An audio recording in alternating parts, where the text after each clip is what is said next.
बातमी चंद्रपुरातून पालिका महापौर निवडी संदर्भात। चंद्रपुरामध्ये महापौर निवडीवरून मोठं राजकारण रंगलं होतं। याकडे साऱ्यांचं लक्ष होतं। काँग्रेसचा महापौर होईल असं अनेकांना वाटलं होतं, मात्र ऐन वेळेस इथे राजकीय घडामोडी घडलेल्या आहेत। भाजपाच्या संगीता खांडेकर या चंद्रपूरच्या महापौरपदी विराजमान झालेल्या आहेत। भाजपाला ठाकरे गटानं पाठिंबा दिला। ठाकरे गटाचे प्रशांत दानव यांची उपमहापौरपदी निवड झाली आहे, त्यामुळे काँग्रेसच्या हातून चंद्रपूर पालिका गेलेली आहे। या पालिकेकडे महापौरपदी कोण विराजमान होणार याकडे साऱ्यांचं लक्ष होतं। काँग्रेसमध्ये अंतर्गत धुसफूस ही होती आणि याचा फायदा हा भाजपाला झालेला आहे।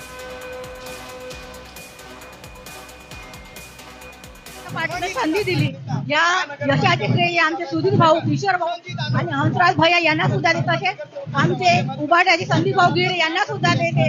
आज या शहराच्या विकासासाठी मी सगळं प्रयत्न करेन आणि भारतीय जनता पार्टी कसा विकास हो याकडे मी जास्त लक्ष देणार। हा विजय माननीय पक्षप्रमुख उद्धव साहेब ठाकरे यांचा आहे। त्यांनी जे आमच्यावरती विश्वास दाखवला, कार्यकर्त्यांची निवडणूक आहे, स्थानिकची निवडणूक आहे, याच्यामध्ये तुम्ही आम्हाला पूर्ण अधिकार दिला। त्या अधिकारामध्ये हा जो विजय झाला हा निश्चितच त्यांचा विजय आहे। उद्या स्टँडिंग कमिटी चेअरमॅन हे सुद्धा उभाटाचं असणार आहे, 6 वर्षांनी महापौर हे सुद्धा उभाटाचं असणार आहे। त्याच्यामुळे आम्ही भारतीय जनता पार्टी आणि आम्ही जो स्थानिक पातळीवर चंद्रपूरच्या विकासासाठी निर्णय घेतला, आदरणीय सुधीरभाऊ मुनगंटीवार असू द्या, जोरगे साहेब असू द्या, त्या देवराव भाऊ बोंगडे, आम्ही सगळे मिळून चंद्रपूरच्या विकासासाठी प्रयत्न करू।